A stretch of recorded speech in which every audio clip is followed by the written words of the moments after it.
Well, the MTA is putting the brakes on 6 of 7 of the new R211 subway cars. This is over faulty gearboxes, which keep the wheels moving. One of them was taken off the tracks for another reason. It was tagged with graffiti. The train cars were chugging along the A line. New York City Transit president addressed what happened today. No cause for alarm, no safety issues at all. It's in particular for me, it's about warranty period, making sure we're holding the contractor responsible and getting it fixed, and it's not on the taxpayer dime. Oh, shit! In 2017, the MTA rolled out what it promised would be more modern and efficient cars on the A, C, J, and Z lines. We've had a laundry list of complaints from conductors and train operators. The Transport Workers Union says new cars are not living up to the hype, from their design to performance, especially in bad weather.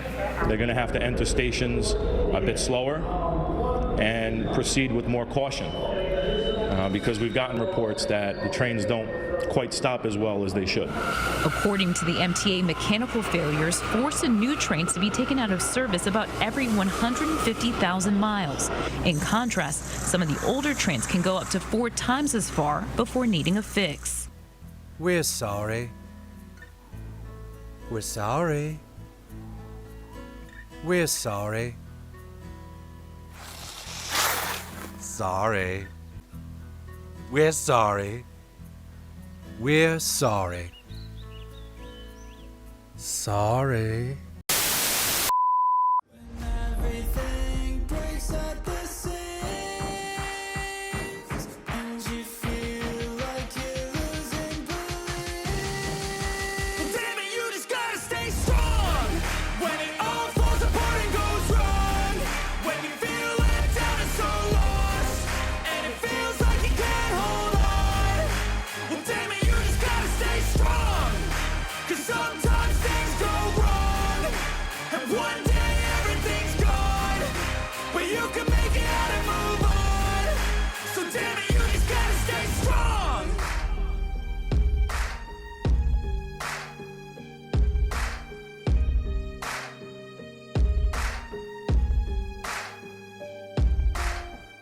Well, we had a video this past week. We had a delay on it, but we put it up this week on how the MTA is already spending the money that they don't have yet for the congestion pricing. That's right, folks. They're already spending money they don't have. See, this is the problem that the MTA has, and even our own government here in New York, is that they like to spend, but they don't spend in the right direction. They just it's a kid in a candy store with a freaking $100, and he's going to spend that $100 immediately. And you tell them, don't spend all that $100. Spend at least $10 and come back with the 90. And then you're like, ah! But this is true. This is what happens with the MTA. And the thing is, and we have two stories this week. One's an opinion piece, and this one we're talking about. We said in the video the infrastructure that it's failing. Last week we had that video where we talked about the subways that we're on our way to a possible collapse of the entire subway system. Yeah, because I mean we have stuff that are just literally 90 to 100 years old. I mean, our signal systems are old, our track lines are old, the support moorings on the elevated and the indoors are very old. The electrical systems, the pumps, the water pumps and all that. This is why we have floods in our subway whenever we get the heavy rains, is because the water pumps can't handle it. They're old.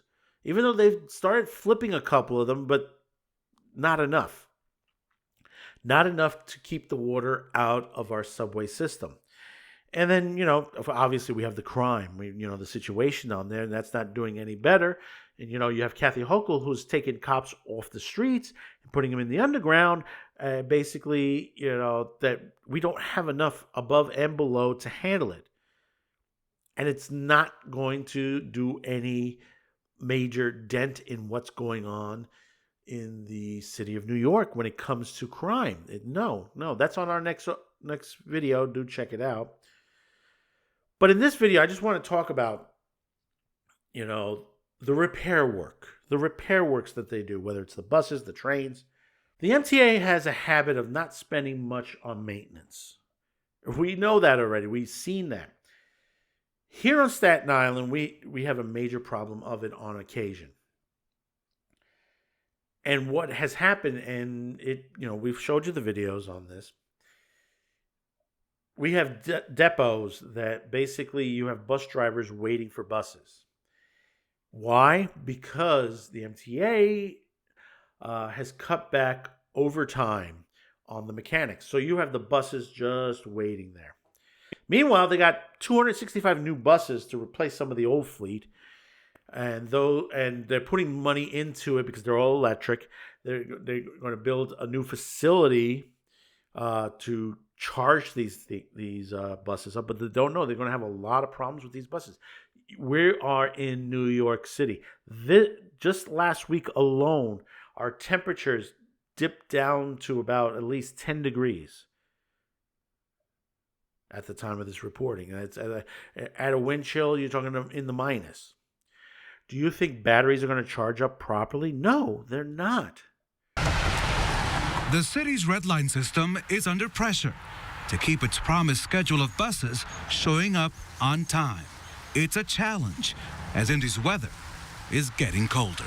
Grab that snow brush and throw it in your car. Everybody is at or just below freezing. 44 in Indy right now. In the past 2 weeks, as the thermometer hit 50 degrees and below, buses, which left the garage fully charged, fell victim to the cold. Their SOC, which stands for State of Charge, became too low to complete their route. They were pulled out of service to be recharged. Is Indianapolis a guinea pig for BYD? You seem to be committed to this technology and giving them the best, giving the company an opportunity to make it right.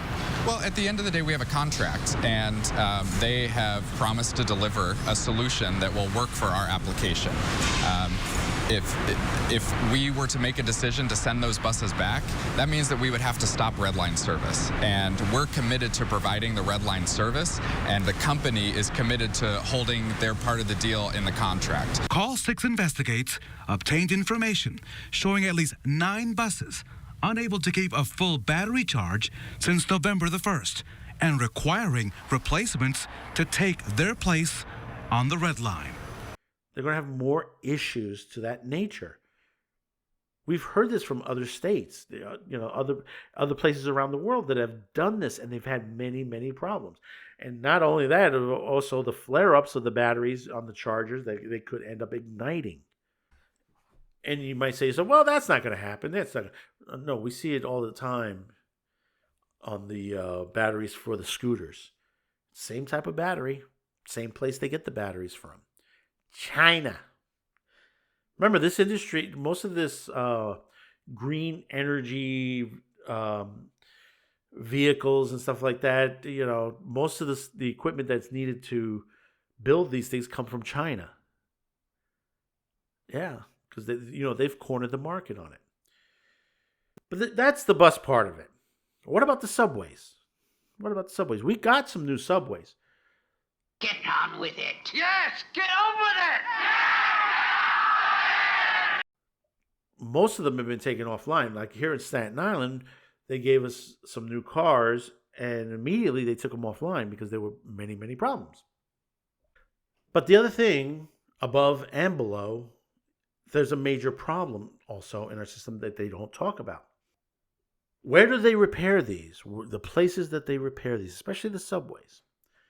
Well, the thing about it is, as old as our subway system is, our repair shops are just as old. They haven't been upgraded. They haven't been changed around. The buildings that they are in are falling apart, crumbling. Nothing has been done. So how are you going to get a system working properly if your repair shops are not up to par? If I have a business inside of a building or something like that, and I'm not up to par, I get shut down by the city. The city fines me. They throw fines at you if there's something wrong with the building. Why hasn't the city done that to the MTA? We're going to take a little bit of this off the Gothamist. This is an article they put out. A lot more breakdowns. New York City's oldest subway cars are fixed in crumbling repair shops. From the outside, a century-old building next to Cortlandt Park in the Bronx looks like an abandoned factory, but inside, MTA mechanics work in an aging maintenance shop that's responsible for fixing every train that runs on the one line. Crews at the 240th Street Yard said they don't have enough parts, tools, space to repair the trains as fast as they break down. The cars on the one line date back to the 1980s, and the MTA data shows that they fail 8 times more often than the MTA's newer subways. The facility lacks fire sprinklers, modern fire alarms. Instead, it's full of air horns and boxes nailed to the walls if a fire breaks out. Crews are instructed to run to one of these boxes and blare the horn to alert everyone else to run for safety. See, that alone is building code violation. That alone, that shuts you down. But they're not going to do it because it's the MTA. The bricks on the building's exterior are strapped in place with metal cables and netting, which acts as giant band-aids that prevent its walls from collapsing. This building moves so much that they had to secure the building and keep it from crumbling, said Will Schmecht, a subway general superintendent. The building isn't subject to oversight from city regulators. The MTA is a state agency. Well, it should be because the state does run it. And the City Department of Buildings officials said they have no authority to enforce safety standards for the facility owned by the transit agency. It should be. It's a building. It is a structure that could collapse on. See, here's the thought. If there is, say, a state-run public pool out there, and the building next to it has had some issues, that possibly things might fall and hit the people in the pool, do you not think the pool would be shut down? Comment in the lines below. Yeah, it would be. Because if someone dies, hey, that's a big lawsuit. That's kind of bullshit saying that, well, it's a state-owned. We go at, the buildings department goes after, other countries. They inspect, fire prevention in many of the buildings that are run by different countries. You still have to do those checks. The shop at 240th Street is in such bad shape that the crews struggle to put out enough work trains to run the full service on the one line according to spec. The line is also notorious for running hot cars with broken air conditionings during the summer. The MTA hopes to spend $7.6 billion to order 1,500 new subway cars. How about spend that money to fix the building? As part of the agency's proposed $65 billion a year capital plan that aims to fix the city's aging mass transit system, the new cars will replace the city's oldest trains, including the ones on the one line. Transit officials are pleading with the state lawmakers to fund the construction plan, saying it urgently needs to keep subway service from collapsing. As I said last week, the money would almost certainly need to come through new taxes. Yes, that's right, ladies and gentlemen. If you're in New York, you're going to get to pay for it. This is the point where the MTA needs to be brought to task. They need to be brought from a Senate subcommittee hearing. You say, well, what does the feds have to do? Because they get money from the federal government. What have they done with the money? They get a ton of money, and they do not use it properly. They put it, perfect example. They just pumped money into the turnstiles to put these little metal panels up to block people from jumping the turnstiles that basically, it's like something, you would do in World War II, to put points up there so they hurt their hands. Hasn't stopped them. They've been able to get around that. It hasn't stopped them at all. But before they can order new trains, the MTA officials said they must renovate or replacing aging maintenance shops like the one at 248th Street, which are too decrepit to handle modern subway cars. The MTA hopes to spend $1.9 billion on upgrading its train depots over the next 5 years. But see, the thing about it is, you're ordering the trains now. The depots are not even ready for them.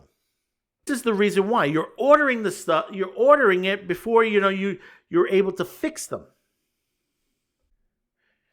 Reading on, mechanics at the 240th Street said the facility's cramped layout makes it crucial task far more difficult than they should be. Crews must regularly replace air compressors which sit underneath the train and power the brakes on every car.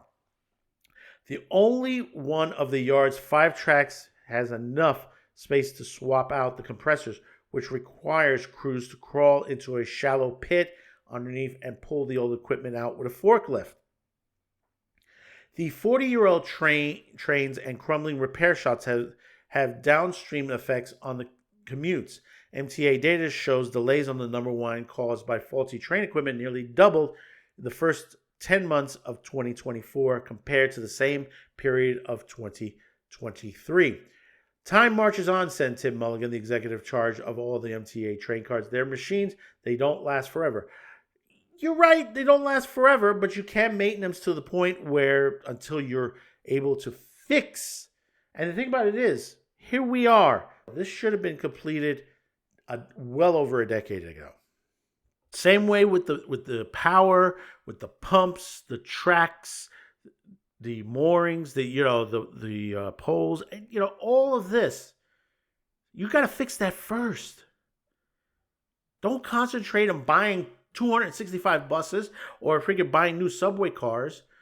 You got to fix the stuff that they run on.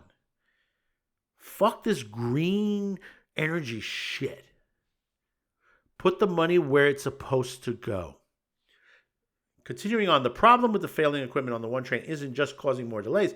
It's also the central to one of New York's worst subway derailments this century. On January 4th last year, a vandal pulled the emergency brake handle dangling inside the one train, bringing it to a halt beneath the Upper West Side and setting a catastrophic in motion. The MTA crew on board had to go out onto the tracks and open the valves to reset the brakes by hand, a routine procedure for transit workers, but the workers couldn't get one of the brakes to reset after multiple attempts, according to an internal incident report obtained by the Gothamist. If the brakes had reset as designed, the service would have continued as planned. Instead, the crews were instructed to remove the train from service to clear the tracks ahead of the afternoon rush. And we're going to jump a little bit across on there, onto that. But go to the Gothamist, go check it out on there. But we'll continue on here. The state of the Bronx yard is the rule, not the exception. The MTA's data shows 70% of the building structures at its 17 subway shops are in poor or marginal condition. MTA officials said the Lavina yard in East New York, which services trains that run on the 3 line, is even in worse shape than the one at 240th Street. That building's roof leaks and crews complain of rat infestations in break rooms. Peter Solarski, the yard superintendent, said that the shop is constantly running out of replacement parts for the 3 trains, so crews cannibalize parts by stripping functioning equipment off otherwise broken train cars. Instead of the 2 hours that I could use fixing another train, I'm spending 2 hours taking apart a train, Solarski said. If the MTA were to order new train cars for the 3-line, Livonia said it wouldn't be able to take them in. Unlike the subway train cars from the 1980s, new models have heating and air conditioning units on the roof. Mechanics need cranes to remove and maintenance those units. But officials said that the ceilings of the Livonia yard are too shallow to allow for cranes. That means the entire building must be replaced or overhauled before riders on the 3-line can commute on modern subway cars. Amin Thomas, the representative of the Livonian Yard for Transport Workers, Union Local 100, which represents a majority of the MTA's workforce, said workers' morale is dwindling because the crews are left with old gear and an old facility to work in, especially women who are limited to 2 toilets and a locker room the size of a storage closet. She said the facility used to be more successful at keeping trains in service before they need to be fixed. Been here 19 years. I see a lot more breakdowns. Before we had the parts, way better service. Thomas said that's not possible anymore. This is what we talked about last week, the collapse of the New York City subway. You have the train yards. The buildings are collapsing. You need to replace them. You need to rebuild them. It's either that or build new ones. You got to do that first. Don't bring in the new equipment until you build the facility to able to repair that new equipment. How long before these buildings collapse? Truly, how long before they collapse? This is what goes on. And, this is just the trains alone. You can imagine what, the bus depots are like. They're shutting one down here in Staten Island, and we need that depot. It puts us way behind, especially with the express buses. Meanwhile, they're putting money into green energy equipment that, is not going to work well in the state of New York. Honestly, it's not going to work well. This is the politics. 265 buses they've bought. What's that out of the taxpayer's pocket? That's a lot. These buses are not cheap. And the equipment needed to charge them, run them, that they have to build into them is another, this is billions that they're dumping into here. In my opinion, I say scrap the 265 buses, scrap any order for new equipment yet until we're able to put a system together that will be able to run this transit system properly. And what we're talking about is basically the train yards. They need to be rebuilt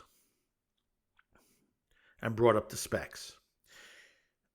Tracks, electrical, signaling, the systems themselves to run the systems, the hubs, the pumps for the water, all of that needs to be replaced, and including the superstructures themselves.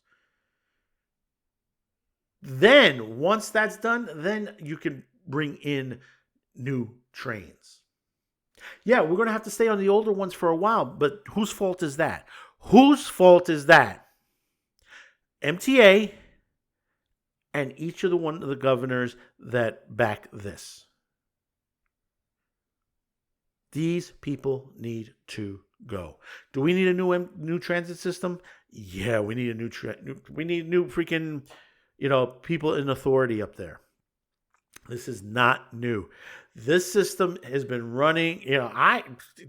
Most of the system goes back. Some of these stations are still the similar stations me growing up, and they're collapsing as well. The ones that haven't been repaired. The thought on the MTA is just cut and paste. Put a Band-Aid on it, and that's what they've been doing.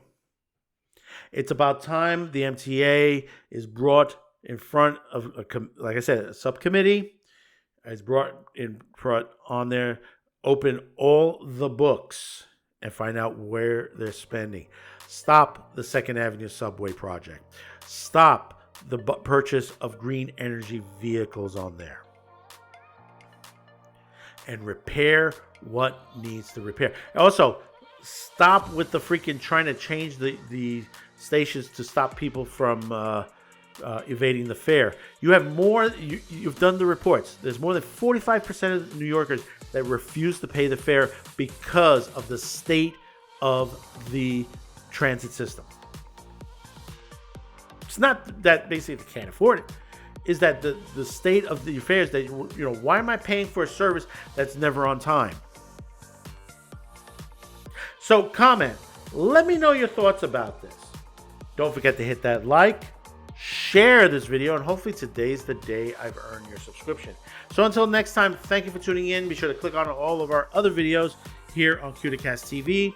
Every Thursday, 6 p.m. Eastern. Do check out Otaku Thursday here, both on YouTube and on Rumble.